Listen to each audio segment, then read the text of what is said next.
All over the place. What's going on, guys? Welcome back to the live. This is your host, Dr. Chief the Sunflower, back with another live video. And you know how we go. Cut out that heat. Welcome to the room. Y'all already know we got a heart goal of 1K. And you know my folks, my tribe on TikTok always surpass that goal. We've been hitting 20K, 13K, whatever K. If you're watching on other platforms, make sure you tap in. That keeps me coming back. That helps me grow. That helps us grow and keep the tribe alive. And it makes it so that it's engaging and we can reach more people like ourselves who are positive, kind, and have common sense. You know what I'm saying?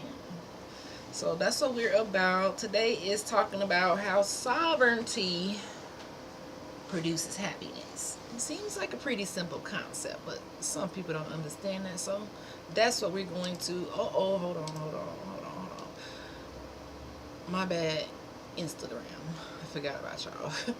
But y'all are in the building now. So if you're watching on other platforms, you can use exclamation topic to get the topic.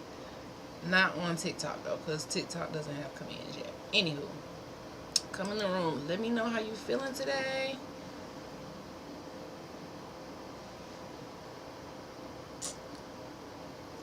And we're gonna get into it.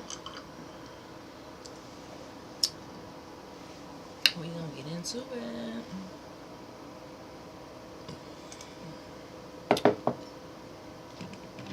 Let's move y'all back a little. Screen there. I got too many gadgets on the desk. Come in the room. Let me know how you feeling. Today we talking about how sovereignty produces happiness. You know what I mean?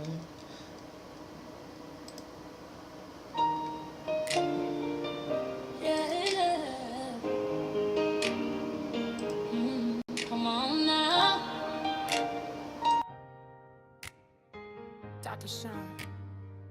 Yeah. Dr. Sean is always live. Come hang with the tribe. Good vibes. Yeah, we rise every time. Positive energy. Grow every day. We make a way. Yeah, we make a way. That's right. Say it again.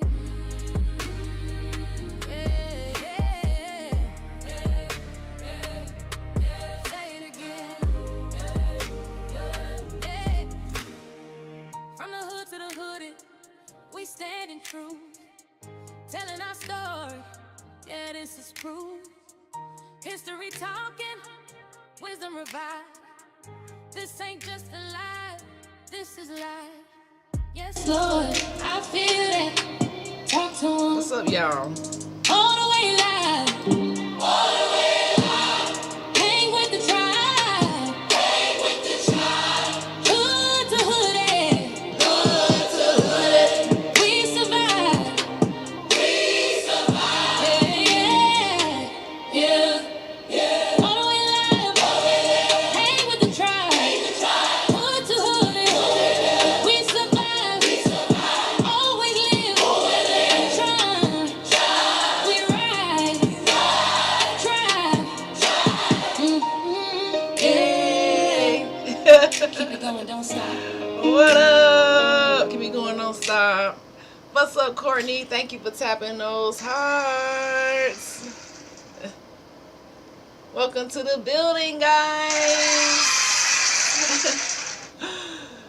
What's going on? Y'all already know I'm pulling up with the positive energy, period. So we gonna go in. I was live for 3 hours last night. If you missed it, you can catch the replay on YouTube. So if you're not following my YouTube, make sure you go subscribe to YouTube. Let me do my sound check. Let's make sure everything good, and we gonna dive in. Sound is good. Tap those hearts if y'all can hear me on YouTube, Insta, Facebook, Twitch, Kick. You know, we multi-streaming right now, so TikTok always be the #1 platform. That's why TikTok has their own, you know, live over here. Everybody else, y'all gotta catch up. So make sure you share the live. Today we're talking about how sovereignty produces happiness. Okay? Thank you for liking the live, June. I appreciate you, boo. Always showing so much love in the comments and the live. Listen, do not go unnoticed. I know who, support Hood to Hooded podcast or Dr. Sean or Motivational Dentistry. I know, and I appreciate y'all for whatever you do. If you share, if you like, if you comment, if you really talk on the phone, if you text, I appreciate you for really supporting the movement, because I be needing that. I like to motivate other people, but it feels good to be motivated back. You feel me? It feels really good when you need a positive message and somebody can motivate you back. Let's bring this down. I feel like y'all way too tall for me. Hold on, y'all. TikTok. Let's see something here. There we go. Let's see if that'll work. Oh.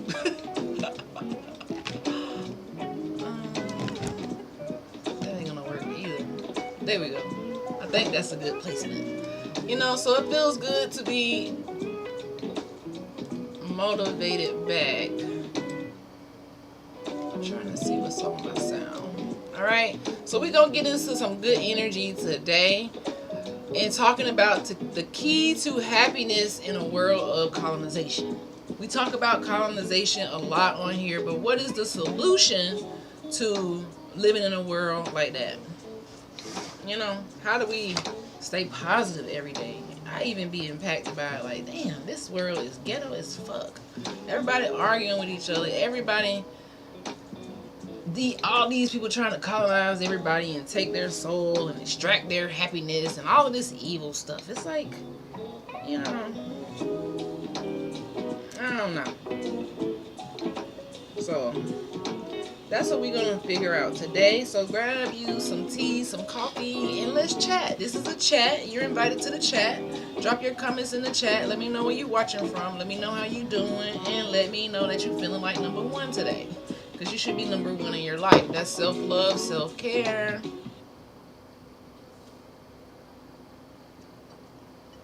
All right. So...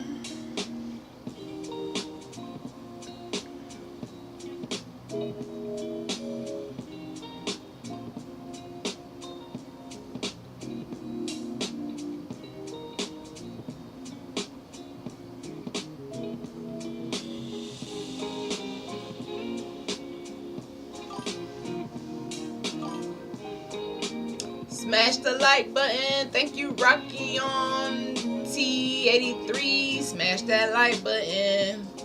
Seriously, guys, smash that like button.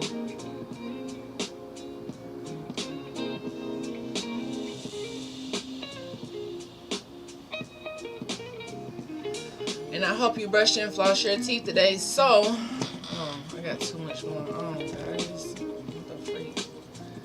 The key to happiness in a world of colonization. That is the message. So happiness in a colonized world is not accidental. It is constructed, it is defended, and you must choose it every single day to be happy in a world that is constantly trying to take your soul, break your spirit, all these different things, control your soul, all of this evil stuff that colonization started out. It never ended, and it has gotten us to this point where we are right now, where people are working like crazy, getting nowhere fast, feeling like miserable, stuck in the matrix, in the rat race, chasing the news, chasing the politics. It's just too much going on. Okay? Can we agree to that fact? That is just a little bit too much going on, right? So, colonization, most people think it only stole land. Some people think that, it's over with. We don't need to keep dwelling on the past. But really, the past is really the present, and the present is really the future. Because if we're not thinking about the past, present, and future, what are we doing? I don't mean like thinking about the past, living in the past. I mean using our story to break his story to create a true story in your life when it comes to your happiness. right? Colonization didn't just steal land. They didn't just steal land. They stole so much more. They stole tribes. They stole sovereignty. Can we agree to that fact that colonization stole our sovereignty? Now, y'all already know here on the podcast, I'm all about definitions. So let's go see. Let's go pull up the definition for sovereignty.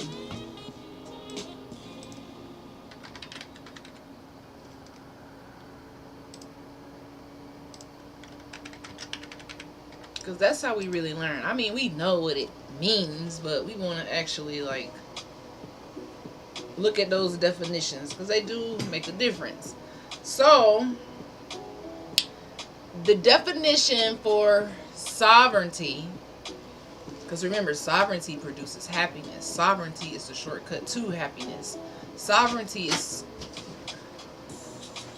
a phone call? Huh? Emergency?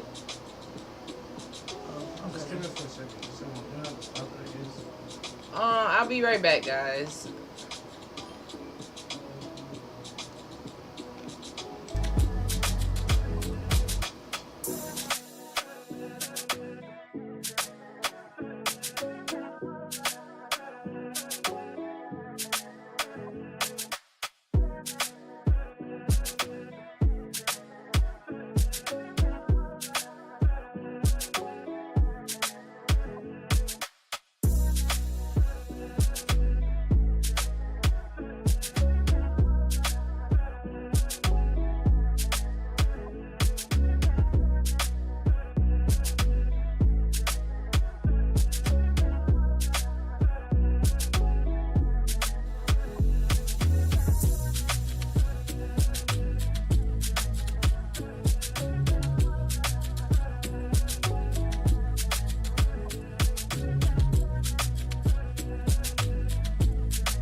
duty calls.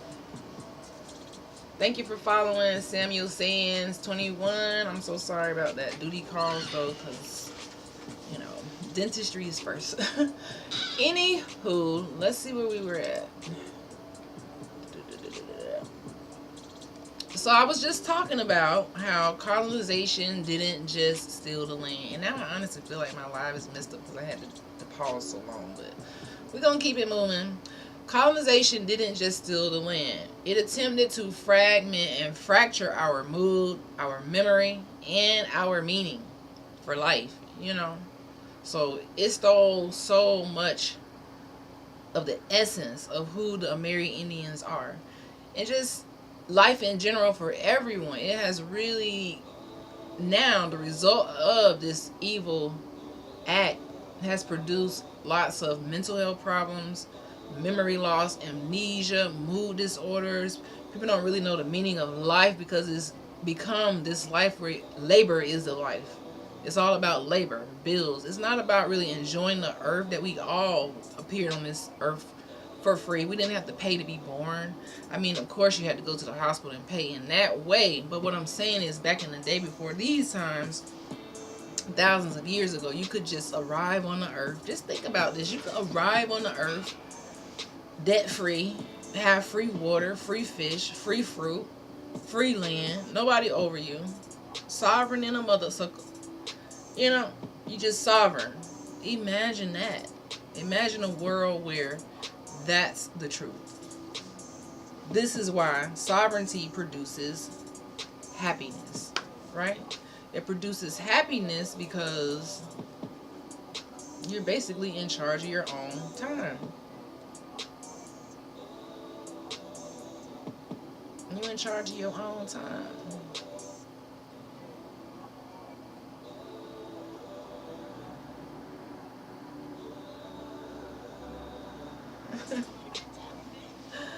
You're in charge of your own time, right?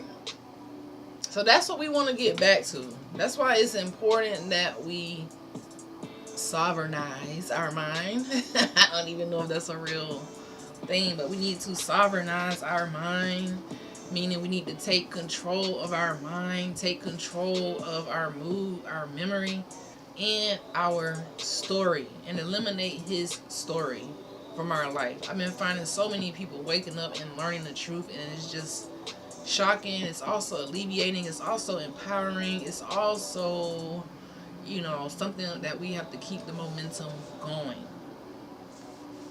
That's why I continue to go live and talk about this and talk about the positive energy, because it's needed in these times when everything is going crazy. The greatest lie we were sold was that peace comes from permission. Right? That's the greatest lie ever. That you need permission to have peace. I always go back to the 1400s when colonization really started to steal all the lands of the earth if you weren't a Christian. And one of the things that they talked about back then, which is one of the monumental parts of history, is Christopher Columbus. That's why he's so praised, and that's why he will be brought down the same way he was praised, because he did the most evil. And back then, the more evil you did, the more accolades you got. It's kind of like now. Trump has how many felonies, and he is the president. So it's the same thing. But if you had 20 felonies, you couldn't even think in your dreams that you was going to be the president. You couldn't even have a dream. But when the shoe's on the other foot, you get a pat on the back for doing things that are labeled felonies and all of these things. If you don't have melanin, you get a pat on the back for it. You get praise for it. You know what I'm saying? It's a backwards world. So sovereignty is the biggest thing that you really own. And this is just owning your life, your time. Now, I think we never went into the definition of sovereignty. I don't think we finished that. It's a pretty simple definition. And we're going to go into it now. So the definition of sovereignty is supreme power or authority. This means to have the supreme You see how they use YT supremacy to kind of create some type of sovereignty from stealing things from other people to act like, okay, we sovereign because we... No. Real, true sovereign people have supreme authority and power over themselves. That means you got complete power, no one controlling you, nobody making you sign up for no birth certificate, all these different things brought on by a corporation. No one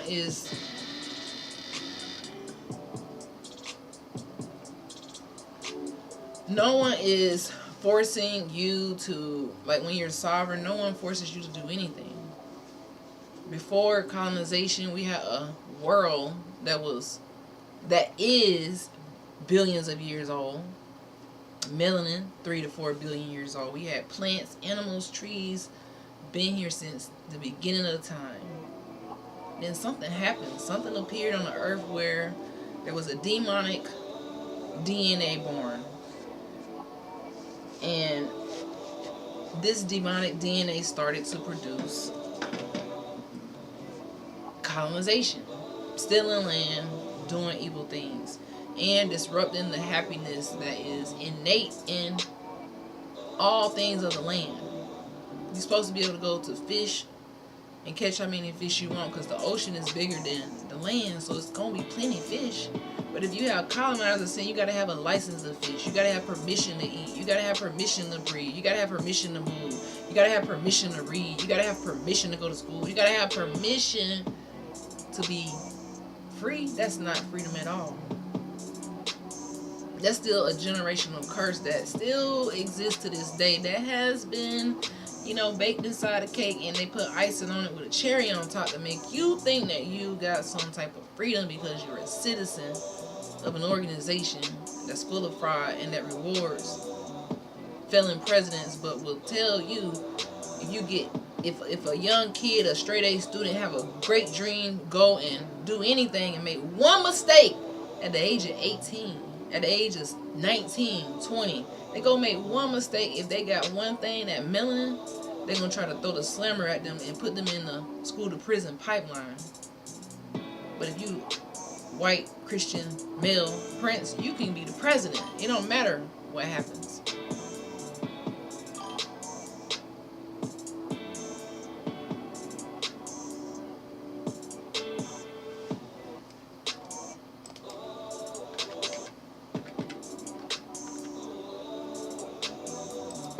Doesn't really matter what happened. So the imperialism predates man. So you're trying to say a policy of extending a country's power and influence through diplomacy or military force predates man.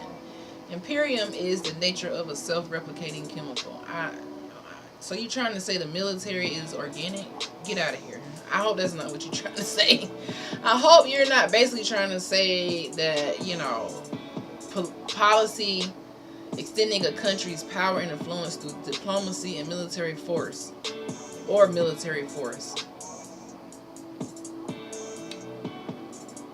I don't understand why you said predates man. So you're trying to say imperialism predates man? Because predates man exists earlier than. So man had to create military and imperialism. So obviously man was here before imperialism. Because that's a whole mindset to do something in my head that is not really positive most of the time. Sorry, I'm autistic.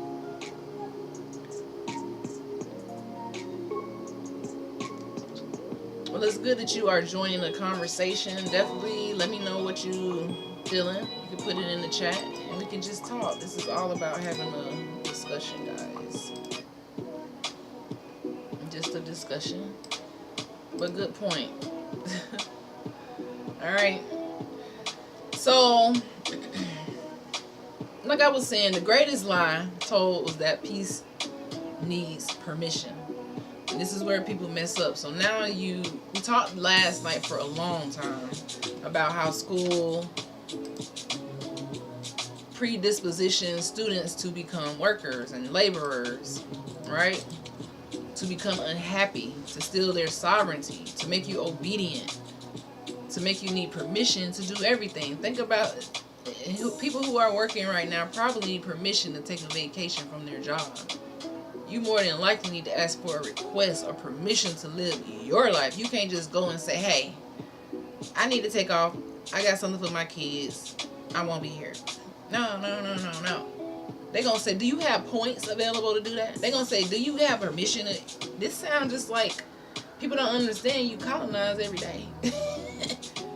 Every single day. Those are the fingerprints of colonization. The control, the obedience. Suckered into the cake, like I said, covered in icing with a cherry on top to make you think you're the boss. But at the same time, you paying those taxes that was just created in the 1900s. Taxes wasn't even here before. It's some new stuff that we gotta do. It seems like it's normal. It seems like it's been here since the test of time. Like you said, it seems like all this stuff predates us, but this stuff is new as hell. When we talk about the scramble for Africa, colonizing Africa was new as hell. Now, this is something I thought that would have been before the colonization of Turtle Island, but when I did the research just recently, I'm like, what the hell? Y'all just colonized Africa? But claiming that we was continuously, you know what I mean? So history has a way of stealing your true knowledge, making you believe in pseudo knowledge. I have to battle with a lot of people who come to the podcast and they spit out pseudo knowledge and they expect me to be like, what? No. That's why you gotta read for yourself. Don't believe me. Don't believe him. Don't believe her. Don't believe them. Read what you see with your own two eyes. I'm not talking about what the teacher said. I'm not talking about what the preacher said. I'm talking about what you read with your own two eyes. What you understand and understand and overstand with your own two eyes. Right? That's the only way to get your positive mindset back, your creative mindset, your entrepreneur mindset, your positive energy back. That's the only way to get your mood to an elevated level so you wake up every day knowing you the shit. Right? The only way to do that is to break free from colonization and be sovereign. And you don't have to be sovereign so immediately with everything in life. I'm talking about the mindset first. The mindset is the first thing that must transform, that must realize when you coming on a bunch of BS. Because when you escape the matrix and your brain becomes sovereign and you try to escape poverty and colonization, you're going to be up against a lot of people who colonize and in the matrix, and they're going to try to pull you back in. They're going to be like, what the hell you going? No, we do not disobey his story. We don't have permission to tell our story. We don't have permission to be sovereign. We don't have permission to have peace. We don't have permission to take off from work. We don't have permission to be free and do what the hell we want. We don't have permission to travel freely. Still to this day, you still got the patrols out here with badges and laws and ways they can harass you legally still. But it all feels so normal. What's up, Love Loves Me? I see you tapping those hearts. Thank y'all for tapping those hearts. Just a reminder, tap those hearts, share the live so we can find more people in the tribe or more people that don't know and need to wake the hell up. They just need to wake up. Right?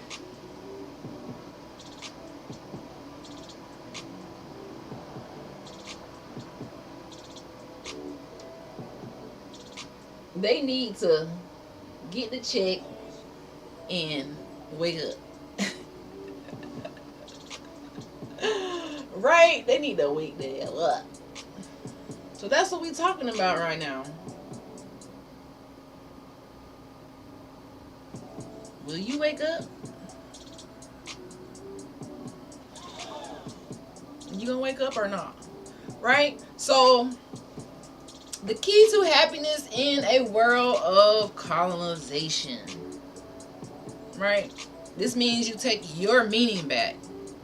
You take your self-care back, your softness back, because living in this type of society, it produces hate, it produces evil, it produces pseudo-history, it produces terrible mindsets, it produces weaknesses, defeat, it produces pain, trauma, drama. It produces so much that you can't even see with your own two eyes. You can't even trust yourself when you're in the matrix because everything you've been taught has been a lie. That's what I'm discovering. Like, damn, y'all are really just gonna teach the lies. You really just gonna keep the lie going, knowing that the pathway that goes back in time before colonization tells the truth. That's why I'm forever a believer in, I comprehend well history now. Before they started having the pen to erase and eliminate and do some of the most evil things and write down some of the most evil things, I'm happy that I have the mindset to go back and understand, dang, they really stole the happiness. People wonder why people are so mad about what the presidents have done, what the government has done. It's because y'all really stole happiness. When you steal someone's land, you steal their happiness. And happiness the key to life. If you don't have happiness, what you doing it for? And a lot of people walking around right now ain't happy. They good workers. They trying to make it. They making the bills happy. They making the companies happy. But are you happy? Can't even take a vacation. Can't even do what you need to do to just go outside and breathe. Everything is about hustle, bustle, do this, do that, taxes, this, that. I can only imagine before all this drama that they created, how happy it was, how peaceful it was to be able to go outside and eat walnuts off the ground, to be able to go outside and pick an orange from the tree without having to go to the grocery store, have money, have a job. You could just go outside and eat, man. But when you live in a world of colonizers, the colonizers rushing the land. They steal the products of the land. Now nobody can eat in the land and everybody gotta pay. Everybody is suffering. So they rather everybody suffer, except the very elite at the top who making the laws, than to not do these acts at all. I mean, it's impossible to go back if you think about it. Where do we go from here? The way we go from here is to reclaim your sovereignty. Reclaim your happiness. The first thing is mental clarity. You have to deprogram your mind first. You cannot be happy in a fog that you didn't create. It is not your fault that you didn't create this scenario. You didn't put yourself in the matrix. You was there by default. Listen to me clearly.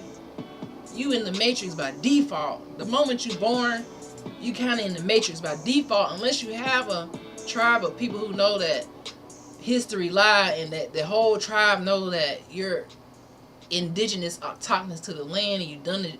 Unless you that fortunate, 9.9 times out of 10 you are automatically born into the default matrix and you don't even know it because it's not presented how it used to be. Before it was like straight brutal violence, but they had to get smart with the Americans because we don't play that.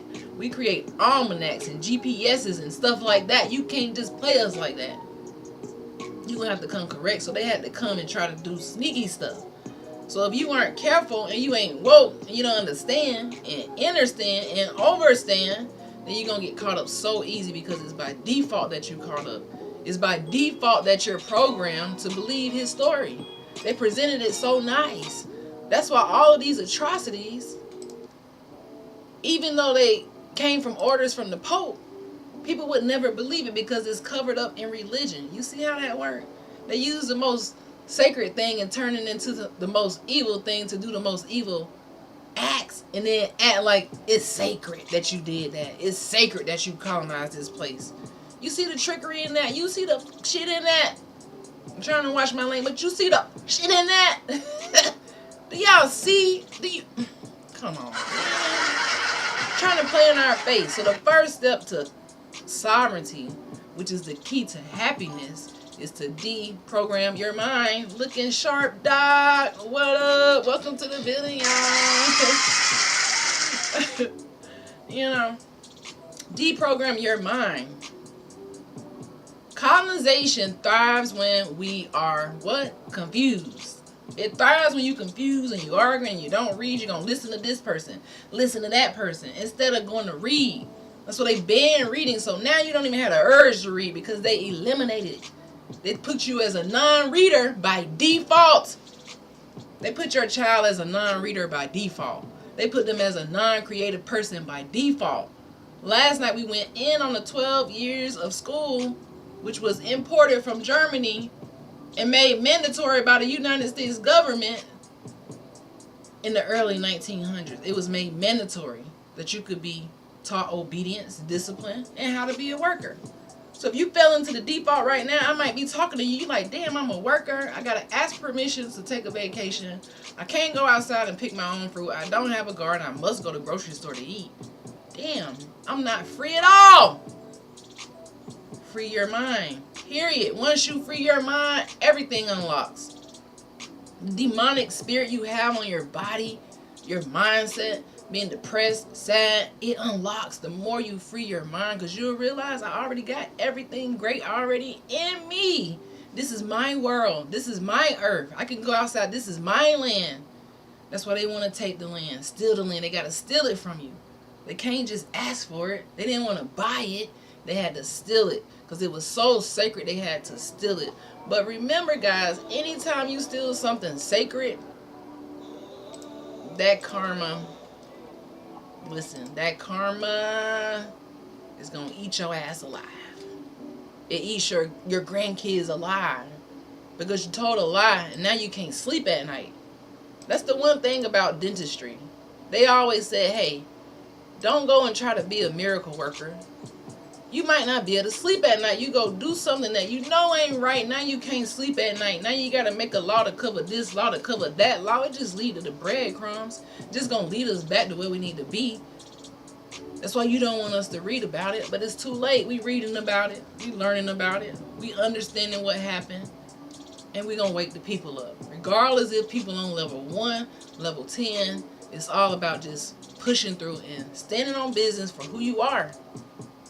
And understand the damage that was done. Now, Chief, I don't want to get her name wrong. Chiefess. There's a chiefess. She said, right now we just assessing the damage of what was done.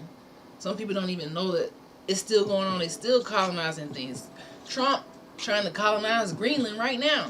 Venezuela, they still doing it right now. But you living in a world where you in the matrix, you don't even see it.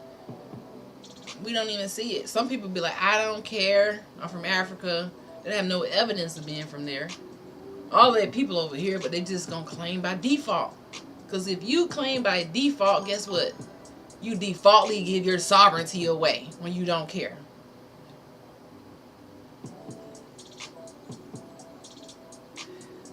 Well, when somebody breaks that fourth wall, they usually get depressed first. So hug up your thinkers. Yeah, when you break through all of the fog, all of the lies, all of the pseudo history, it does make you sad at first. I know I cried a lot in the beginning because I felt like, damn, I'm that stupid. I didn't catch it, but you can't even catch it because it's not even your fault and you're in the default and nobody really knows unless you in the room with another person who is a genius who can tell you, and then you're intelligent to discern, like, you know what, you're right, something has been off versus I can't listen. Don't be one of those people who don't want to listen. Don't be the person who doesn't have the capacity to hear another side without feeling like I'm too obedient to what the colonizer told me. I can't break it. They told me to read the Bible. I can't break it. I can't go and read nothing else. I gotta stay stuck right here. I can't even learn nothing else because it's gonna. You can't. This is your brain. You should want to know more, learn more, grow more, especially when it comes to who you truly are. When you don't know who you are in your program, you can't be truly happy. You might can fake like you're happy. But sovereignty is the ultimate happiness. And most of us will never get to experience that. All because of colonization. Now, earlier I said colonization thrives on confusion.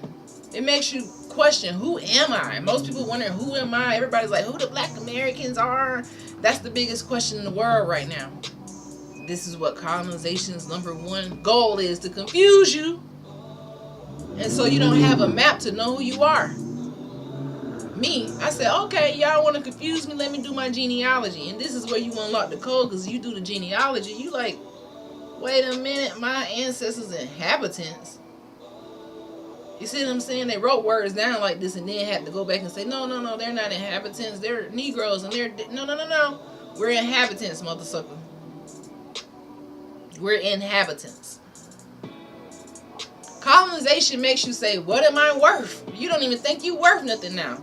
They turn sacred people, Amerindians, sovereign people, into people who don't have a worth now, who can't go fish for themselves. They don't even want to teach the kids fishing.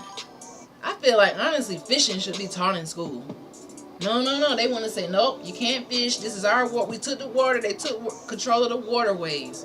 They took control of the railways. They took control of every part of ways you can move and said, nope, you can't do that without going through me now. Now you need permission to fish. When I was a little girl, my grandma used to go fishing all the time. I honestly used to hate it. I didn't like it as a kid because I didn't appreciate what was going on. She was a Amerindian. This was in her blood. Fishing, going home, cooking the fish, chilling at the lake. You can't do that no more. You got to go to work. Talking about fishing. You don't take your butt to work talking about you finna go fishing. I don't mean to laugh. You know what I mean? I don't mean to laugh, but it's like the truth. Like, back then, we was fishing all the time. My grandma go fishing for 24 hours. Oh, my grandma would go fishing for 24 hours if she could. Her friends, I didn't understand it, y'all. They knew all the waterways. They knew all the little holes down there in Wakulla. Crawfordville, the home of the Appalachian Indians. I didn't understand it then. I'm thinking, oh, this is boring. I'm ready to go. I'm out here. You teaching me how to fish. I didn't understand she was teaching me a life skill that most kids don't even learn today. They can't learn it because, first of all, their parents got to go to work. They got to go to school. By the time the parents get off from working 2 to 3 jobs going fishing, and then you got to fish, you need the money to get the license to fish, and then they going all in your business just to go fishing? Can we have any part of us that's free? Can we? Kids don't even know how to fish, but you know what they know how to do? Stroll the dang on the internet. Most grown people don't even know how to fish. They don't. Just a simple skill like that, fishing. Let's go to gardening. Because I didn't even understand when she taught me the skill of being in the garden, planting seeds, and it's hot. You don't understand it until it's too late. Most kids will never learn how to garden. School should have a gardening program so the kids can always know how to put a seed in the dirt, put some water on it, let the sunlight hit it, and produce something to eat. Versus, hey, you got to go work 40 hours a week and find a job and do this just to eat. Just to breathe, just to live.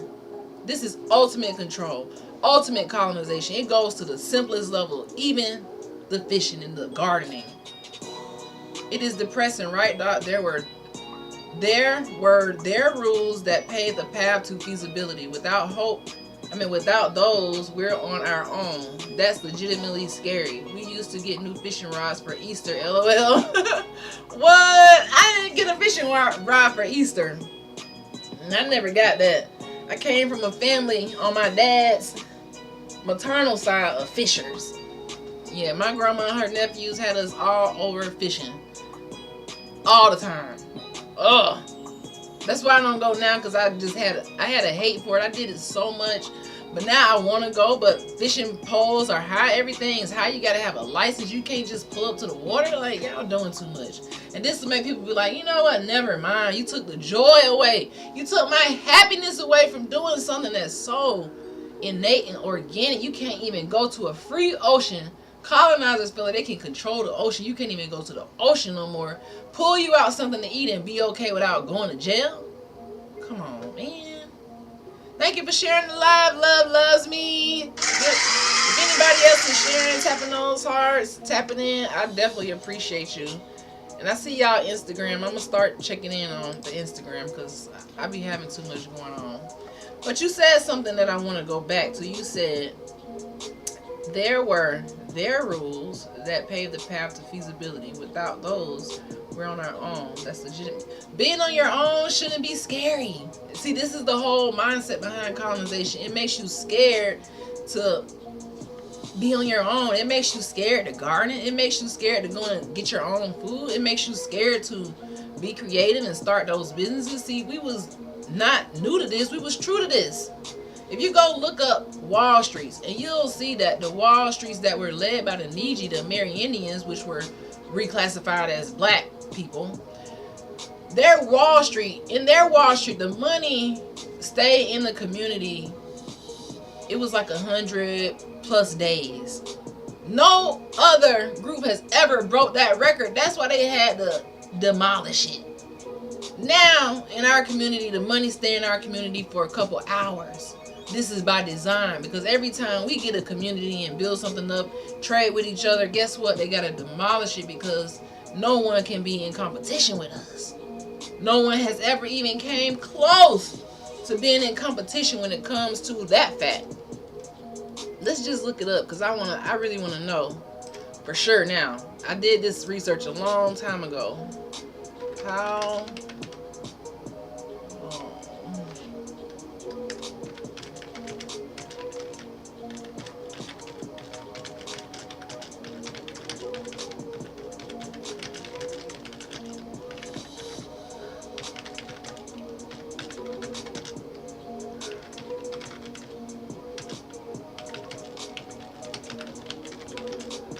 I'm finna have a good answer so you can see what I'm talking about.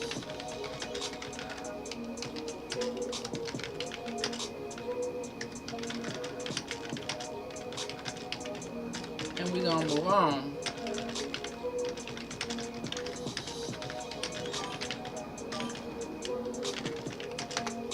We grew up on a tiny farm abutting the Plate River. Uncles used to dip us in that river by our ankles to noodle out some monster catfish. No, LOL, CPS even is short ones.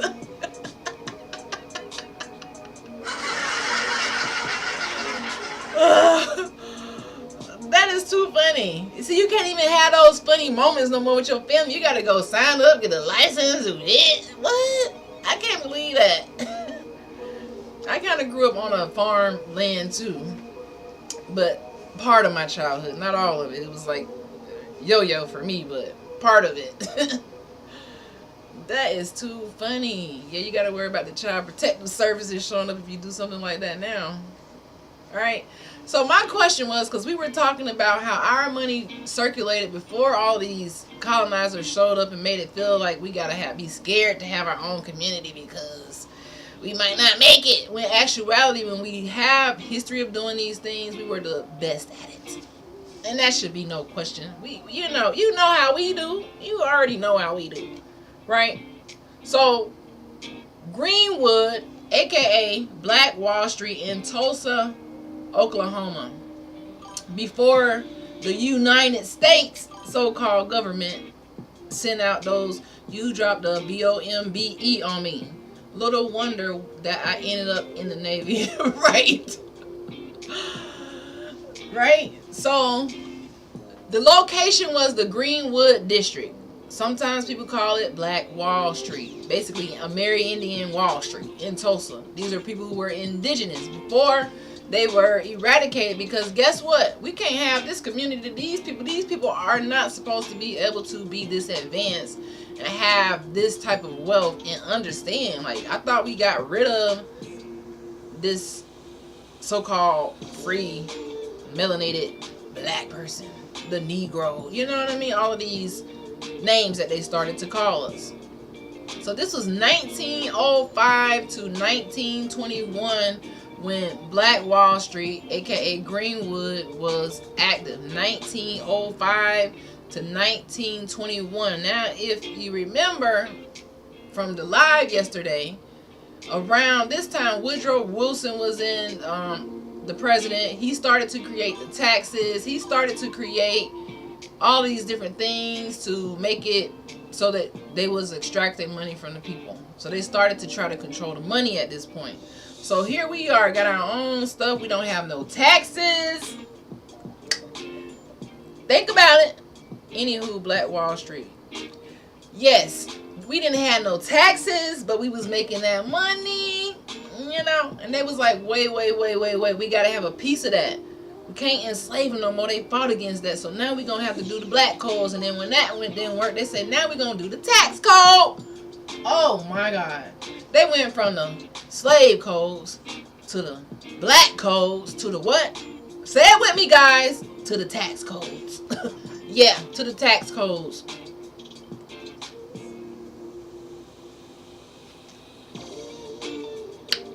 Yeah. Check me, doc. What do you mean? Yeah. From the slave codes to the black codes to the tax codes. Okay, this was not an accident. So Black Wall Street, Greenwood, before it was eradicated by the government, Black Wall Street was documented on the books. Oh yeah, it was definitely documented. This is all documented stuff. The peak wealth circulation, we talking about wealth circulation now, because the key to happiness is having your own sovereignty, being in control. But when you have a colonizer trying to break all of that, they're trying to destroy it. So they had their own wealth. So this is why I don't want people to be afraid of having your own, not having somebody over you, not being in control of our own community. Because if you don't see it in your community now, you scared of it now, that is on purpose. That's the default mode, remember? Because if they try to do it before they eliminate it, so they can create fear, the same fear that exists right now, so that people wouldn't do it again. So you'll be afraid to do it again. We cannot let fear stop us from being happy. What's up, Lala? What's up, Golden Goddess? Thank y'all for liking the live. So they circulated the most money from 1910 to 1921. Have those reparations been paid? Definitely not. They never paid anything out. I think one of the last surviving people, I don't know if she's still alive, but I think they really never did anything to repay them for the damage that they done intentionally. Hi. Right? So how long did money circulate inside of Black Wall Street? Because they destroyed that. It circulated 30 to 100 plus days. Remember I said it was 100 plus days that the money was circulating in our community. This is for months. We didn't have to go outside of our community for no reason. Not for a newspaper, not for a dentist, not for a lawyer, not for a bank, not for a restaurant, not for a grocery store, not for a nada. That was our blueprint. The farmers markets was our blueprint. The shopping plaza was our blueprint. Are you hearing me, or are you hearing me? Money moved from the business to the family. Even then they had the churches and the schools, so they were starting to do the colonized things, but we was ahead of our time. And then they reinvested it back into the community. It never left the community. You shop with me, I shop with me, we shop with them. You know what I'm saying? Everybody's shopping in the neighborhood together. There was no outside people in our neighborhood. Now you go out to the neighborhood, you're going to see some immigrants who got gas stations, they got pizza stations, they got all the businesses in your neighborhood. You think that's by design, or is this by what, guys? It's by default.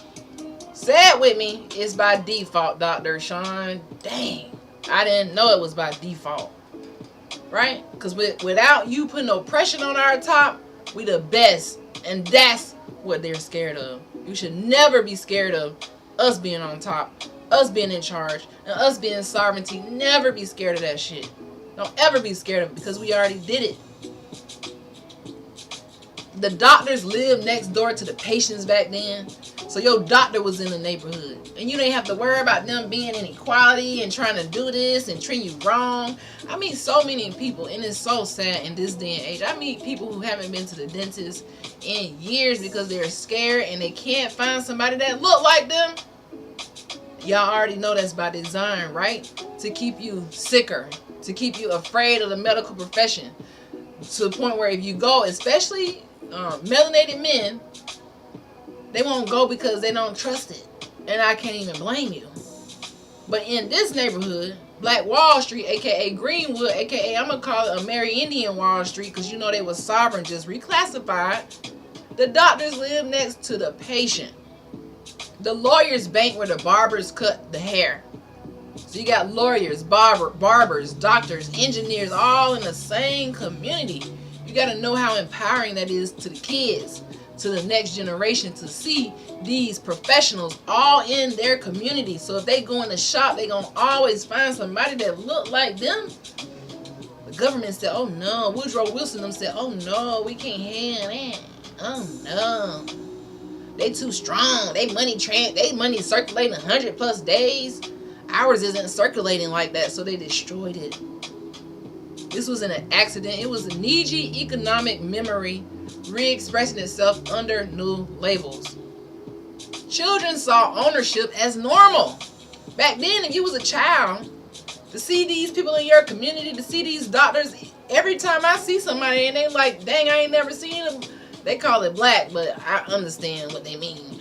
They say, I've never seen a black dentist. I've never seen a black woman dentist. It's just a common thing now that people aren't going to see somebody who look like me because they didn't want you to see somebody who look like me because they banned people from looking like me from joining these professions, especially a female. Especially a woman. What? Back then, this is unheard of.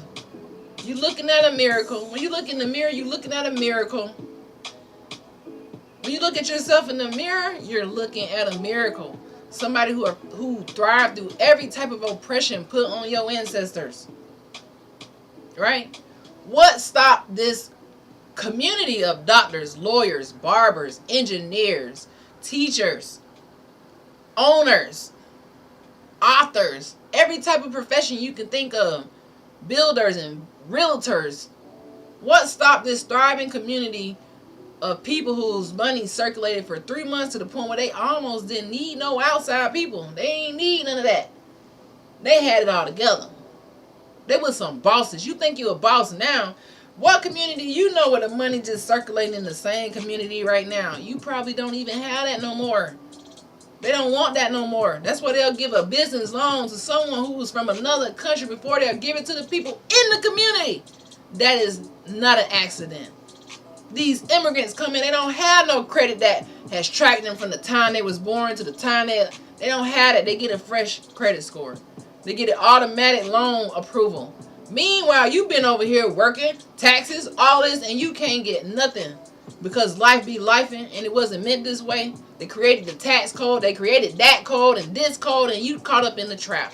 You caught up in the matrix. You can't even get ahead. This is all on purpose, right?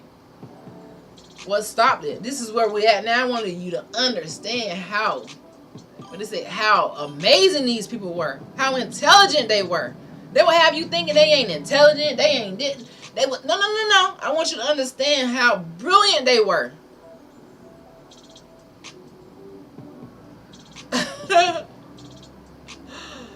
You are a glorious miracle, Chief. Hell yeah, on that. Period. I had to learn how to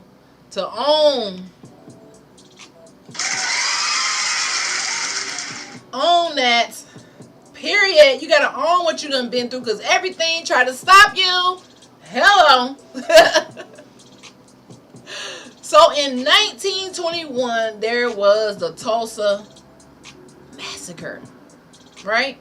So they only had 10 to 12 years of building this wealth. This is why they broke the generational wealth that was beginning to formulate every time we face oppression. Got out of that, start building wealth. You always got somebody to be the antagonist. So these people have been through oppression. They've been through the slave raiding and all this stuff. They've been through everything, and they still said, we still coming out on top. And then the government said, oh, no, you're not. They say they dropped bombs on them from the air, stole the land, denied insurance claims, and they arrested the victims. 1,200 homes destroyed. Imagine a community with 1,200 people in it. 1,200 homes destroyed. That's just the ones that was destroyed now. And once they destroyed it, they stole the land. Through eminent domain, which is a process where the government can do what they did. They destroyed the land and then said, hey, you can't fix it because you don't have anywhere to do it. All your stuff is destroyed. Your businesses are gone. You don't have no money. Now you got to depend on us. This is why they said you're going to need permission to be at peace. You need permission to be happy. You can't go and be happy. What are y'all thinking? That's what they said. They killed unalive, I should say. I know I'm going to be flagged. So share, because they probably, I be trying to like stay in the code language, but I can't. Whatever. So 300 plus melanated Amerindians were unalive that day. Entire land registries were wiped out or transferred. The whole land from all the properties. And guess what? These people had to stand in line and wait for the government to come and feed them now. They had to wait in line, and now they got to go to what? Work now. Now they brokenhearted, broken spirited. So they took away the generational wealth and created generational trauma. You can see it. So you can only imagine any time before this time what happened. And we talking about 1921. You can just imagine what our ancestors went through this whole 300, 400, 500 years dealing with colonization. It creates unhappiness. Even to this day right here, a lot of people, like I said, are dealing with unhappiness. This wasn't a riot. What happened to Tulsa? It wasn't a riot. It was actually an attack by who people call government, who they gonna go vote for and think it's gonna make a difference. But the moment you start to get a little bit ahead, shut it down. Look at MLK. Just celebrated his birthday.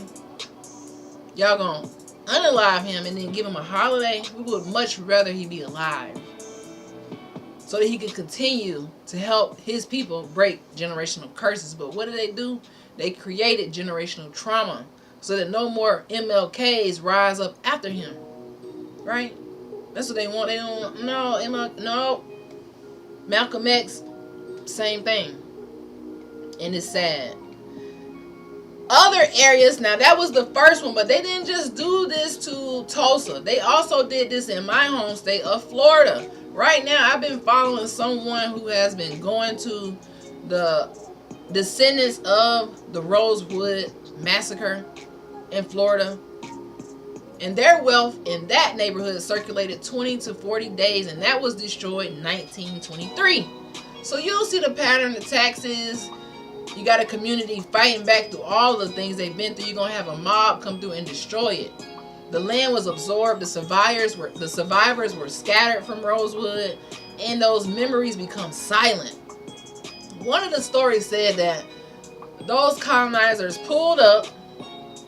They got the chief, of course, the father, the leader of the home, dug a hole in the ground and made all the people watch as they put him in the ground. Right there in front of the kids. It's sad. Another story they talked about. These stories too sad to even really talk about. They hung a pregnant lady from her ankles. Put gas. Did this. And then, with their shoes, they unalived the baby. These are real stories. Bass Reeves died in 1910. Ain't nobody pulling that sheaves while he was on duty. It's sad. So Rosewood, that's another one. Destroyed in 1923. This is 2 years after Tulsa. There was another one. Wilmington. This was an 1898 coup in Wilmington. So they had a fully Neji-led government in Wilmington. This was us. They had a melanated-owned newspaper called the Daily Record. And wealth in Wilmington circulated weeks to months. And what happened to that? Violence. The exile of the leaders. The laws rewritten. You see the same blueprint. Another place. Elaine, Arkansas. I gotta look into this more. 1919. Ocoee. I always have a hard time saying this word. Ocoee, Florida. 1920. And East St. Louis. 1917. The money would start to circulate. They wanted taxes. They would steal the land, kill the confidence, and destroy it. Pretty much. So that's why I said the wealth in our old neighborhoods, even after oppression and during it, circulated 30 to 100 days in these neighborhoods. Ownership was local. It was visible. The community had education funded. They had mutual aid. They had banks. They had trusts. They had farms. They would pass down the wealth. This was generational wealth to infinity. Today, Now, I said all that to tell you how long the money circulates today. I want y'all to put it in the chat. Somebody, just a couple people, tell me how long y'all think the money circulates today. Back then, this was 100 years ago, almost. Not even that long ago, 100 plus, a little over 100 years ago. How long do y'all think the wealth circulates now versus 30 to 100 plus days in our old neighborhoods, which were still impacted by oppression?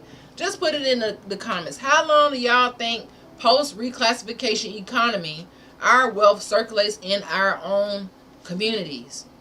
It went from 30 to 100 plus days, months, to what? Somebody put it in the chat. Put it in the chat, guys.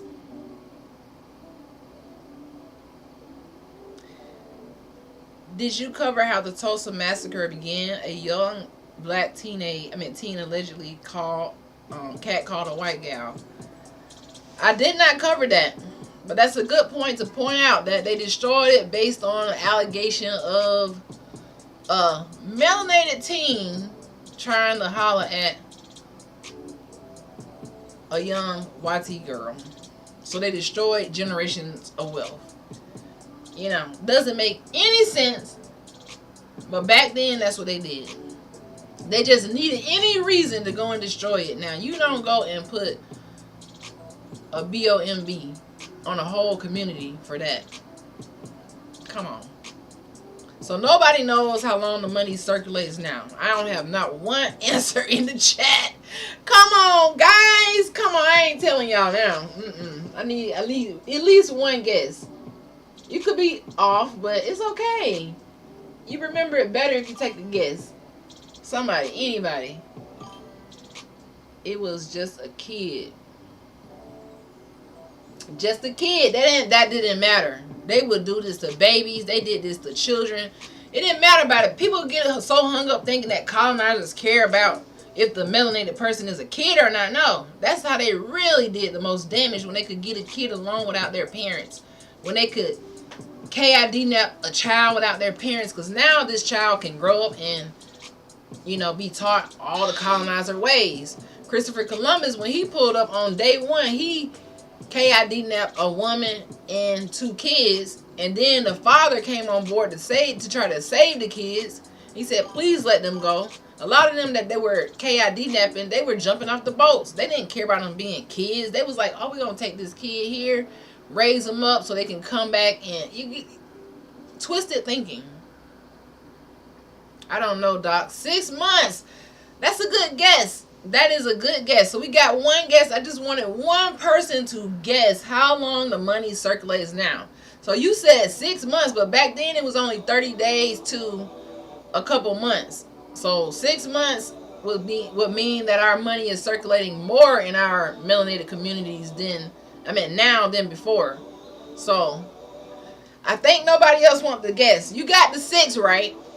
You got the 6 right, but it ain't 6 months. It's 6 hours. You heard me right. Our money circulate in our community right now for only 6 hours. 6 hours. Yeah, I said 6 hours. And then that's the most that it'll stay in our community. It really says a couple minutes to 6 hours. Cash flow is everything. It stays a couple minutes to 6 hours is how long our community can hold on to the money. Why, you ask? Where does the money go now? It doesn't go to the melanated owned bank down the street. It doesn't go to the engineer down the street. It doesn't stay in the neighborhood and people have businesses. It don't do that no more. It goes to corporations, rent, and interest. Now banking is external. It's outside of the community. Extractive. 6 hours, that's a small circle. Yeah, because it goes right away. As soon as people get paid, it's gone to other communities. The land now is rented. It's taxed. It's foreclosed. You can't be born into wealth a lot of the times. Many people. And what about labor? Labor is exported. It's not reinvested. They're not reinvested in our communities. They moving immigrants into our communities, giving them business loans. Those immigrants make the money and they send this back to their country. They're not gonna try to reinvest in that community. They're trying to invest in their country somewhere. They're not trying to. That's why you go to these hood neighborhoods. You see the immigrants with all their businesses, but the community looks beat up because they don't give a dang. They know where to come and steal the money from and take it back. They already know that we got the money. We got to spend it. And we don't have the businesses. So they already got it set up for us to fail. They got it set up for us to fail. Now that's sad. 6 hours, yeah. Not a circle, my bad. Yeah. 6 hours. Terrible, guys. So we go back to, what am I worth? You worth a lot. I don't know how I got on a tangent about, the money part, but I feel like it was an important thing to add. That's why we need to support us. Facts. It shouldn't even be a second thought. But a lot of people stuck on the default mode where they gonna trust this now before they trust this, because they erased these type of businesses. They eliminated them. They made you trust this type of business. Colonization thrives in confusion because it makes you say, why do I feel behind, angry, tired, anxious all the time? That's the result of it. Mental clarity begins when we realize that most of our anxieties are inherited narratives. They're not your personal failures. They come from all the trauma that is still going on in the world today. Clarity, which is what we need to break out of this fog, to get our sovereignty back, to get our happiness back. Clarity comes from studying your history beyond the textbooks handed to you by a colonizer, going out and venturing and finding new texts, especially older texts, very, very helpful. Questioning labels placed on you by default. Separating your truth from repetition. So many people they'll come in the live and repeat, well, I thought that all melanated people from Africa. This tells that you didn't read. It automatically tells me you didn't read, you don't care, and you might not be melanated because you got this narrow way of thinking. You don't understand anthropology and understanding that people are different from you and what you learn. And everything that you learn might not be truth. The money flows from the corporation and visits the hood for 6 minutes. Facts. It visits the hood for 6 minutes and then it's gone. It's sad. It's the truth. It's sad. It's true. What do we do about it? We talking about it now. First, we got to understand that it's even going on. We got to understand, dang. Now you get your money, you're like, dang, this money finna be gone. But now it's so bad. They really jacked up the inflation. It's just out of control now. So eventually the system crumbles because it hasn't been around, but, not that long. Right? So mental clarity is not knowing everything and being okay with that. It's knowing that, it's knowing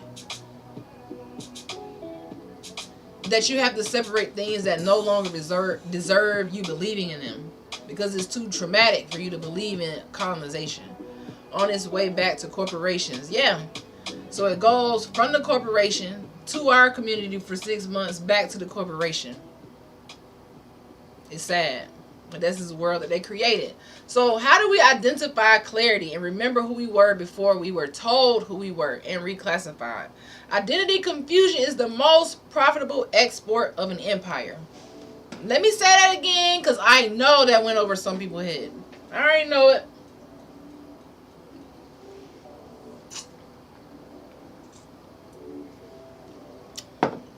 I said identity confusion is the most profitable export of an empire. By reclassifying the people is the most profitable export of the empire. So by them reclassifying the American Indian to Negro, and then to black, and then to African American, it was their most profitable export ever. You think it was cotton? Nah, it wasn't cotton. Because guess what? When they take your sovereignty away, now you got to go to work for your food. Now you got to beg to go somewhere and fish. Now you got to beg to have peace. Now you got to beg for a vacation. That's their most profitable export because it forces you to be a laborer. It forces you to go to school now. It forces you to be a part of the matrix by force. When identity is blurred, guys, guess what happens? People start to over-explain who they are. They start to overperform, overcompensate, overreact, do all these different things. But when you know who you are, you move with clarity. You move very clear. You move slow. You speak less. You choose better. Your spirit feels better, and you have more happiness. And guess what? You can sleep at night. You can sleep at night. A lot of people are like, well, ice, listen, the ice can't touch the American Indian. Because we was born here before ice. The documents I have on my ancestors, what's it said earlier, predates ice. It predates ice. Period. Right? So identity clarity means you define yourself internally versus socially. You stop debating your existence. Too many people debate, just do your genealogy and just know who the hell you are. Your honor lies in knowing who you are. Honoring your ancestors without living in trauma.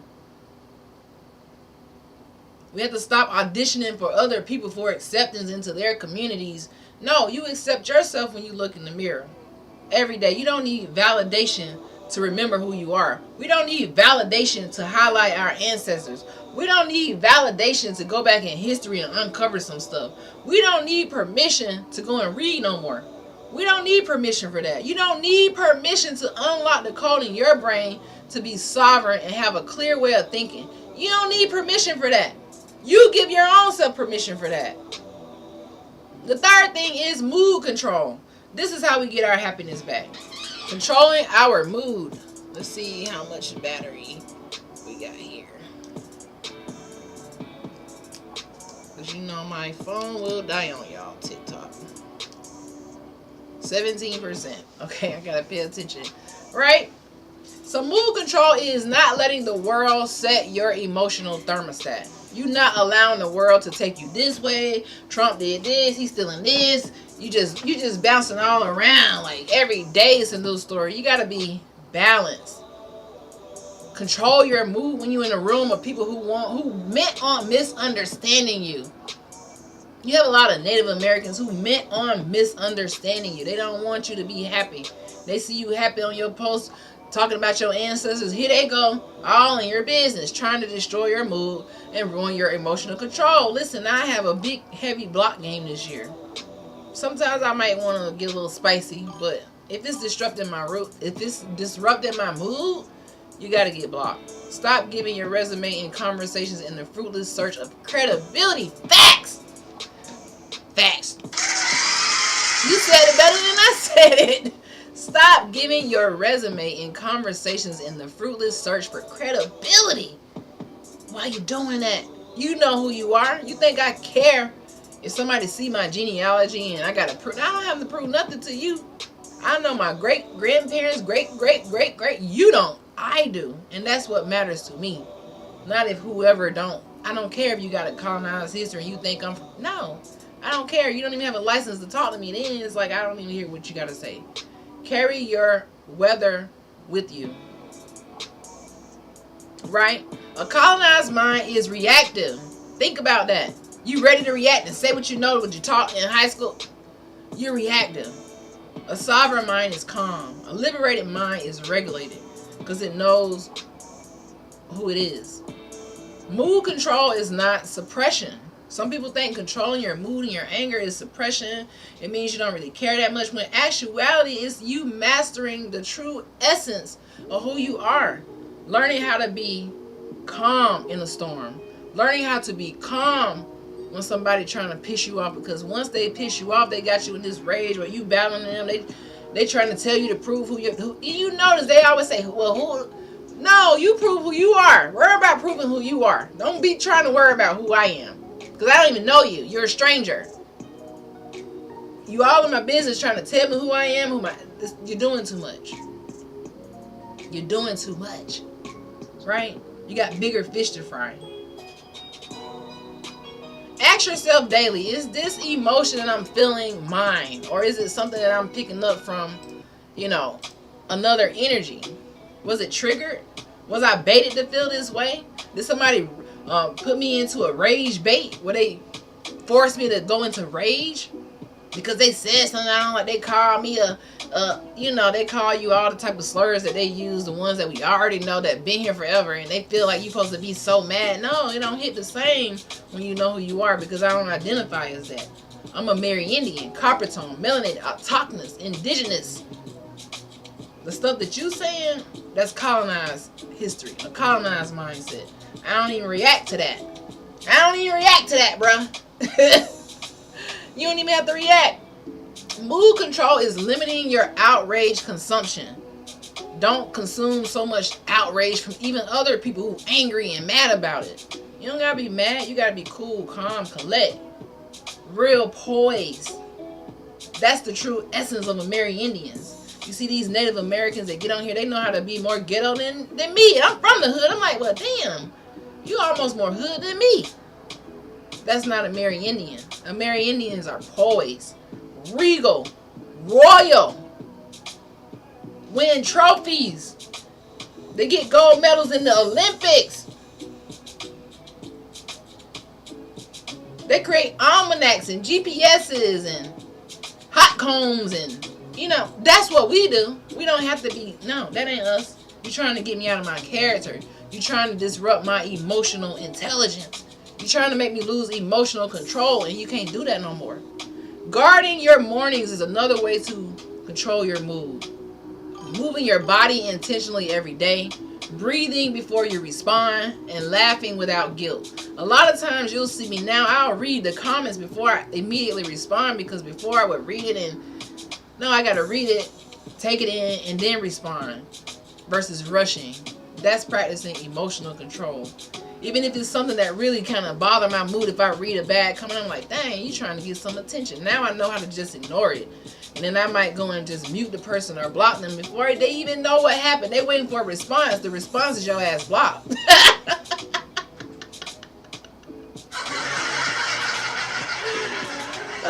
Laughing my ass off, imagining anybody trying to tell Chief this anything about her. Solid giggles. Oh yeah, facts.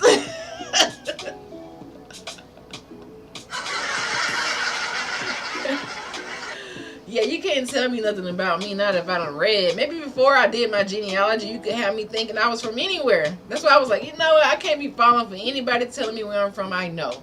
And I know you don't know. Because you don't know my parents. And that's the most alleviating feeling ever. Right? That's laughing without guilt. This is controlling your mood. Happiness grows when your nervous system is no longer under siege.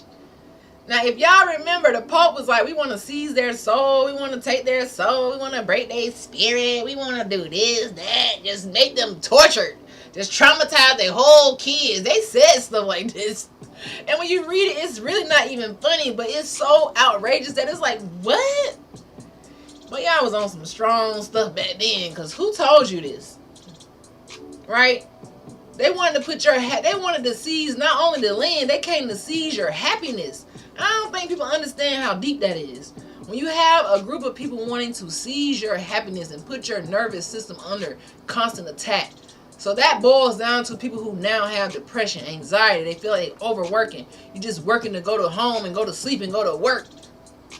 That's putting your happiness under siege. They call that seizure of happiness. And we can't have that no more. The next thing, how we break free and get our sovereignty back, we kind of touched on this already, is the emotional control, right? We just did mood control, but what about emotional? This is something that you feel really deep and you react to strategically. Emotional intelligence is ancestral wisdom. They was evil AF. They was evil AF. Make sure you add that part. They weren't just evil. They was evil AF. But guess what? That's how we know they didn't have emotional intelligence. They was going off of their emotions of, dang, if we do all this evil, we'll be in charge of the land. They didn't have emotional intelligence to understand that, damn, people are already here. This day stuff. They said, no, we gotta just take it. Hey, Dr. Chief, this I am Janika and I'm from Alabama. I spoke with you years ago about wanting to become a dentist. I'm an assistant now. I'm not sure if I want to I want a new doctor anymore, but I know my community may need me. What's going on, Maddie? I think I said that right. What?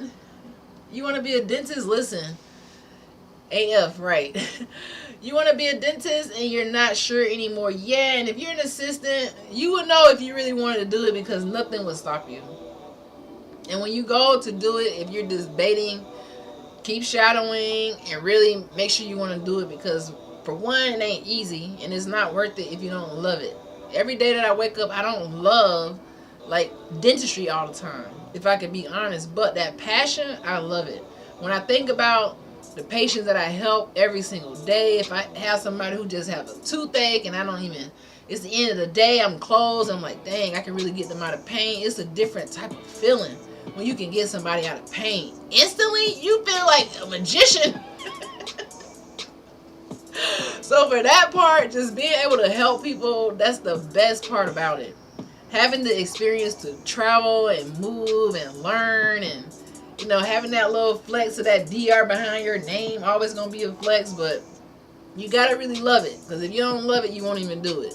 Some days I'm like, dang, did I make a mistake? But then I have to realize, nah, this ain't no mistake. This was meant to happen. That's so true.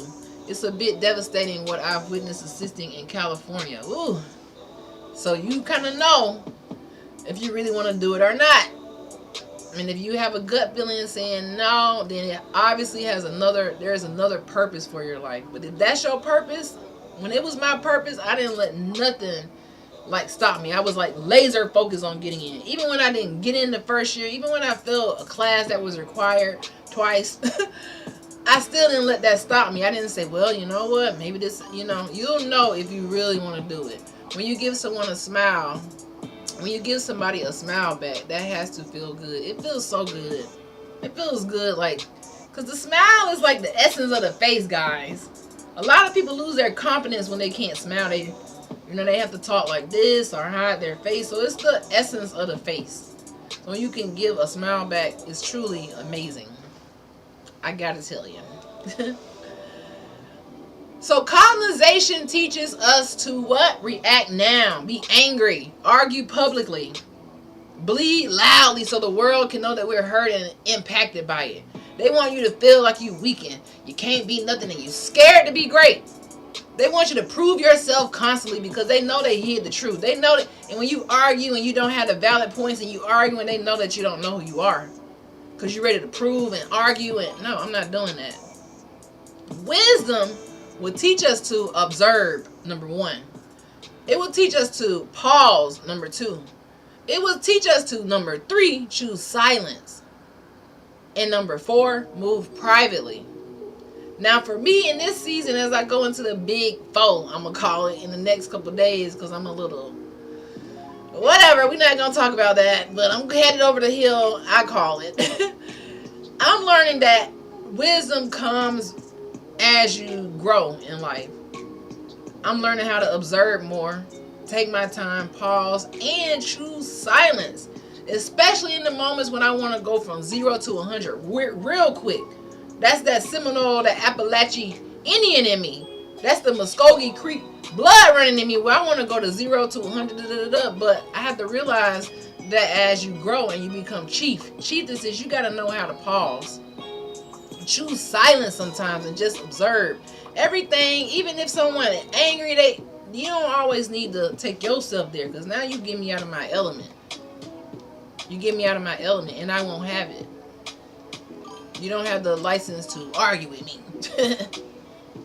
Emotional control means you feel pain without becoming it. You can be hurt. Like sometimes I might read a mean comment and it might hurt my feelings, but like, ooh, you evil. But then after that, it's like, I'm not going to even pay any attention to that. I'm just going to block you. Because you're not finna infect me with your evilness. I just ignore it. Like, man, wisdom is silence. Ignorant is loud. Facts. Emotional control teaches us to feel anger without letting it drive. You can be angry because we human, right? You can feel angry, But you know how I always have to express, I'm so angry, boom, you breaking stuff, like you doing too much. You're not emotionally intelligent. You don't have that level yet. You still allow, well, some people like, well, I ain't finna let nobody try me. You not emotionally intelligent. Just say that part. You know, you don't know how to control your anger. Just say that much, okay? You feel like you gotta prove to everybody and argue and be like, you just not emotionally intelligent, and it's okay. It's levels to wisdom. It's levels to unlocking sovereignty. Once you control your emotions and not getting mad, and you're able to control the conversation and speak to people and have a conversation with you getting mad, they said something you don't like. I learn a lot when people argue. I'm like, okay, you thought you ate, but that ain't right. Or they might say something that I might learn. It's just, that's how the brain works. You're going to get rid of toxic information, add some more information. Some of that might be toxic. It's a part of wisdom, right? Emotional control means you feel grief without living there. Now, this is a whole nother level to emotional control when it comes to grief.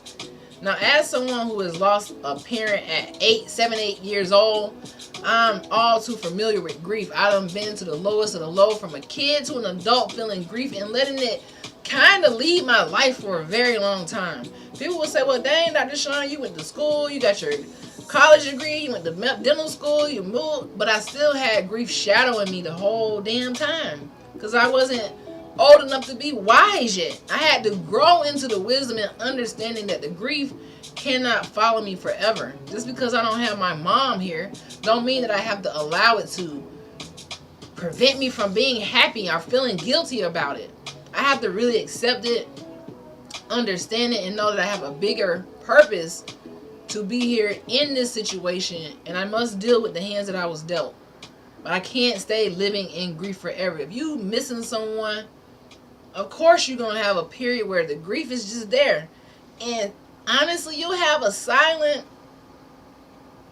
piece of you that always feel sad thinking about that person. But you can't stay there. This is emotional intelligence. Realizing, dang, I lost someone very important, but how can I turn this into a situation where I honor them, I honor my ancestors, versus making myself feel like I can't live on and make the rest of my life the best of my life because I'm grieving forever. You can't stay in grief. Grief will take you out too. And it doesn't help the community. It doesn't help you. And I don't think that person who you lost would want you to feel like that. I know every day my mama, if she came down here and saw me sad, she would be like, girl, what I told you, black of the berries, sweet of the Jews, you know. She used to always tell me that type of like positive stuff to hype me up. Even though she was a 14-year-old mother, she had me as a teenager. She was well wise beyond her years. For her to inspire me to go and be a dentist, a doctor, she had to be wise beyond her years. So that's just a little side note. But not everything deserves your nervous system. Not everything deserves your fight or flight system. Not every person who want to fight you deserves you to, well, let's take it there. No, I done been in plenty of situations where I almost said something, where they wanted to fight. But guess what? I got too much to lose, boo. No, I got too much to lose. Now you touch me, that's a different story, but you talking, I'm too emotionally intelligent to fall for the trap. You see how you can fall for the trap, lose everything because somebody know what you got going on. They know that they want to trick you out your spot, so they want to argue because they know, dang, if I argue and make them lose it, now you got a whole little, no. Ever since I was a kid, I had my eyes on the prize. You will not get me angry enough to fight you for no reason, to argue with you for no reason, to lose what I got going on. This is when you know that everything don't deserve you to bring your nervous system into the battle. Sometimes you need to bring silence into the battle. Sometimes you need to bring observation into the battle so you can discern, hey, those type of people, not good for my nervous system. You know, that type of energy, not good for my nervous system. Arguing with people about who I am, if they Native American, that ain't good for my nervous system. It's not. So, the real key is sovereignty of yourself. Happiness is not joy 24/7. Happiness means that you are in alignment. You go through the ebbs and flows, the highs and the lows, and you're still able to balance and come out happy with life. Of course, colonization eliminates this because it puts us in the labor, the hustle, flow, mindset. But at the end of the day, when you want sovereignty, you got to take your mind back. Regardless of what's going on, regardless of all the things and the barriers and the curses that we have to break through, the first one is you being and having autonomy over your mind. Not letting people get you emotionally out of control, disrupt your mood, lie to you, try to keep you in the default mode.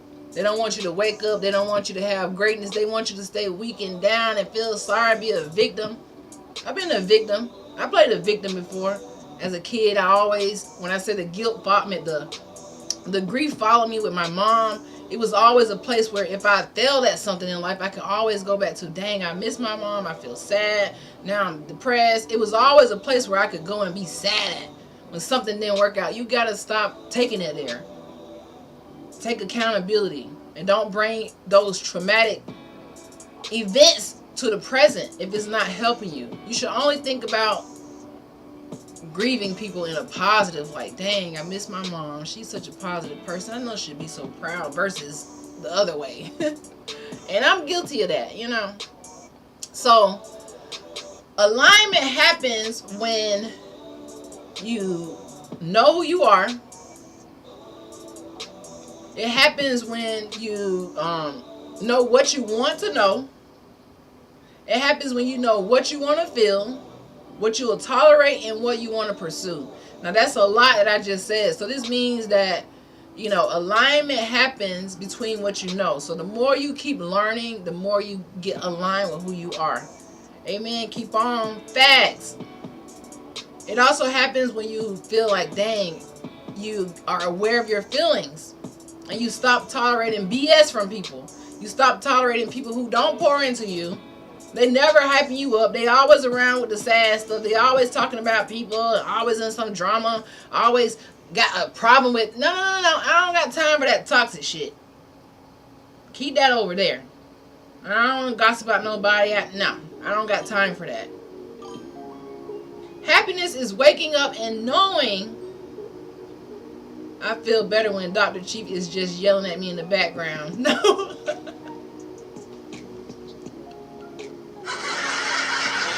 That's the spicy doctor. That's when I'm in my spicy mode, when something I read done piss me off, boy. Nah, I gotta be calm. I'm going to the big four for me. February 27th, I'm going to soft life. Soft, cheap this life. Okay? That's my goal. Right? Happiness is waking up and knowing who you are. It's waking up and knowing what matters in your life. What doesn't matter. Waking up and knowing where your peace lives. This is key. This is sovereignty, guys. Knowing where your peace is at. And how to find it, even in a chaotic world. We don't have to wait forever to have all the documents, all the paperwork to prove that you're sovereign. No. You are already sovereign when you unlock it right here. Feels like home, doc.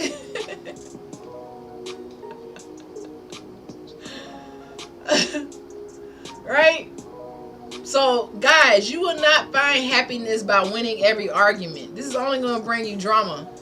Practice that silence. Sometimes you got to be like, okay. Pick and choose your battles, because some of them ain't worth it. It's like, I ain't even going to waste my breath or energy because you bent on misunderstanding me.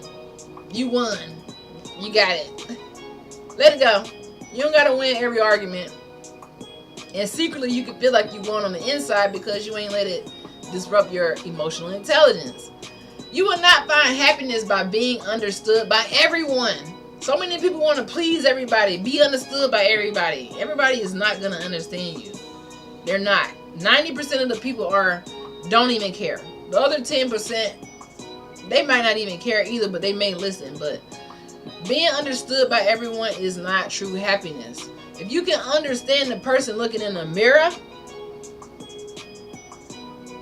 you making them happy, you make sure that person's at peace, that's happiness. Not what other people think about you, not what this person think about you, not what they gonna say, not people judging you and talking about your past or talking about something that you failed in. That's not happiness. Happiness is you understanding you.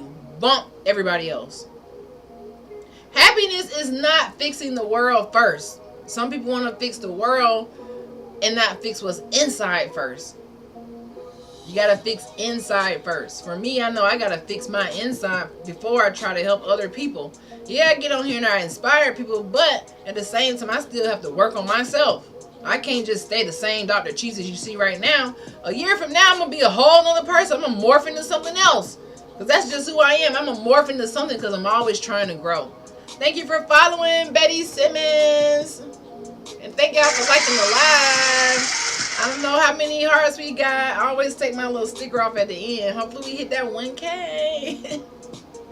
All right. You will not find happiness in these things. Winning an argument, being understood by everyone, or fixing the world first. Period. You will find happiness, guys, in mastering your inner world. Mastering your inside. You will find happiness by choosing clarity over chaos in any situation you approach. The sovereign person will say, you know what, I'm going to choose clarity in this situation versus arguing. No, that's not going to help me be better. Okay, you will find happiness by choosing peace over performance. You got to be at peace and choosing self-respect over survival mode. Right? Have empathy. It is often a great cruelty to attempt to relieve a man of the delusions that he created to defend himself.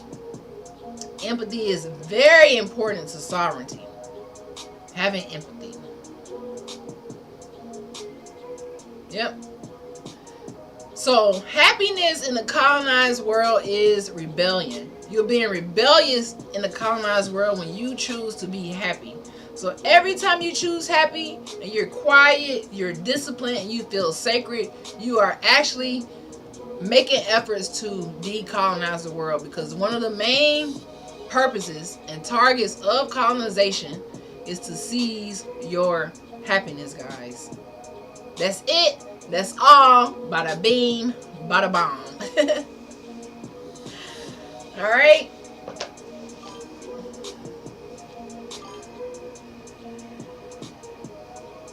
So y'all had some good points in here today. I really enjoyed chit-chatting with you guys about this topic of just happiness and how to have more happiness, to control your mind and not let other people knock you off of your rocker. So yeah, any final thoughts before we get out of here? Any final questions? Thank y'all for tapping the hearts. That was a little poetic. Right? Thank you, Pip Snipe Husker, for tapping in. Thank you, Love Loves Me, Betty, Lala, Maddie. Anybody else who left some great comments, shows so much love. If I missed your name, I'm sorry. But yeah, I enjoy you. Aw, thanks. Pooh, LOL. A little poetic. I guess you messed up what you meant to type. Alright, guys, well, we about to head up out of here. I don't know when I'll be back live. Y'all already know my times is kind of off with the live right now, so just make sure you have your notifications on. Notifications on. Hit that follow button. Where did you eat in NYC a couple weeks ago? What did I eat? Oh, what did I eat? I ate at the Hard Rock Cafe. I ate at Plant Blossom, which is one of my favorite plant-based restaurants in NYC. What else did I eat? Dang, I can't even remember. But I didn't have anything crazy. I think I had some Burger King. I had a Impossible Whopper from Burger King. Y'all didn't eat nothing crazy. But for my B-Day next month, 227, I already got my itinerary ready, and I got some great places to eat, and I will be going live discreetly with the chat for my B-Day. Hey, hey, hey, hey, hey. I'm talking about just you and me forever. But yeah, I'm excited to celebrate another chapter in life. Counting down the days. Real love is hard to find, and when you find real love, make it last a lifetime. Navigating life with you by my side. Late night walks, I love it when you caress my spine, see your tenderoni ways. No one can do it better. You're so, and when we face the stormy weather, you're my umbrella. Yeah, I make a vow to us forever. You did a private live, and I showed up and recommended Kennedy's. I didn't get a chance to go to Kennedy's. I don't know if I ran out of time, but you did recommend that. I have to check it out maybe when I go back. Actually, let me write it down.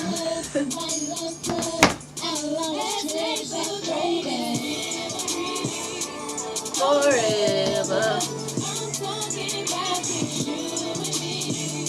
I'm gonna check that out. Kennedy's. Any other recommendations in the city?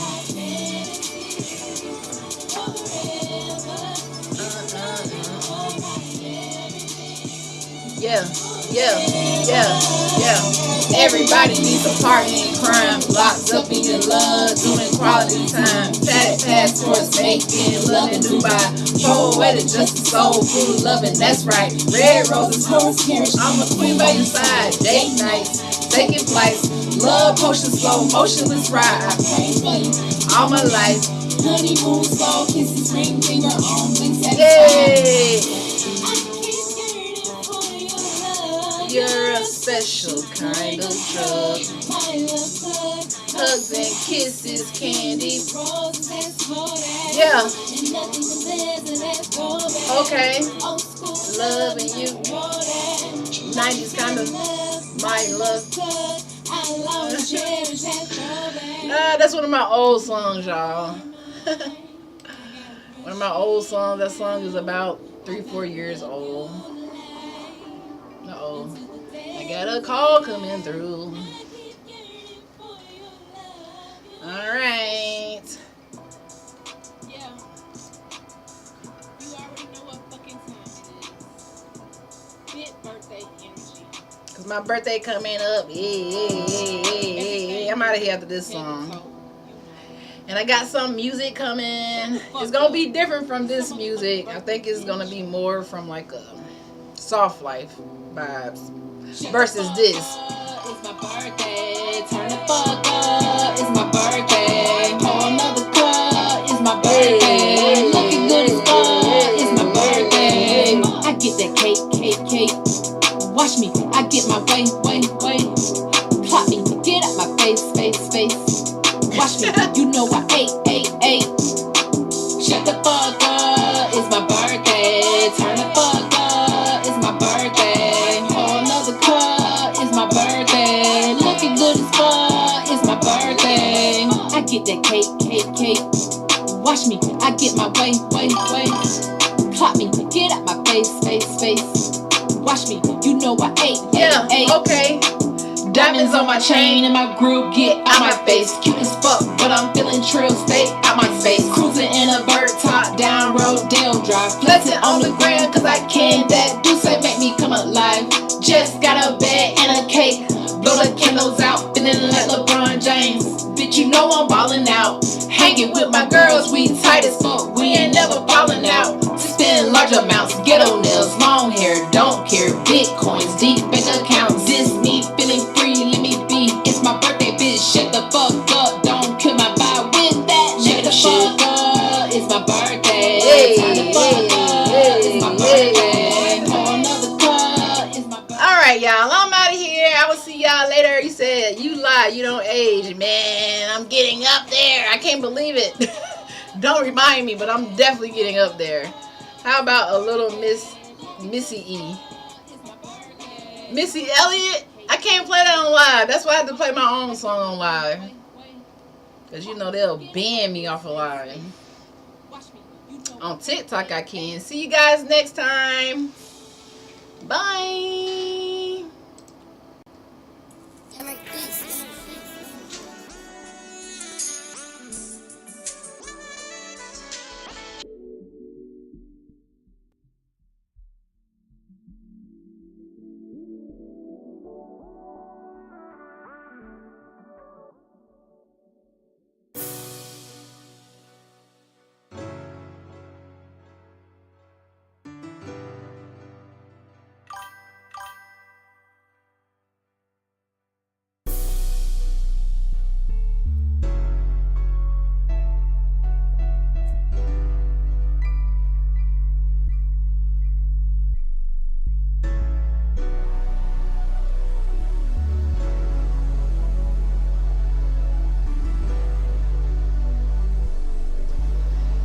Yes, Pip Sniper, take care, boss. That was me on the song.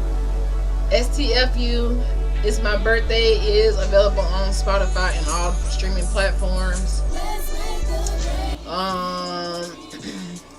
90s Kind of Love is not uploaded. I have to re-upload that, but yeah, the music is a part of me. That's why I'm hood to hooded. Y'all can get to see another part of me on that hood to hooded side. You know what I'm saying? Dynamic individual, you might say.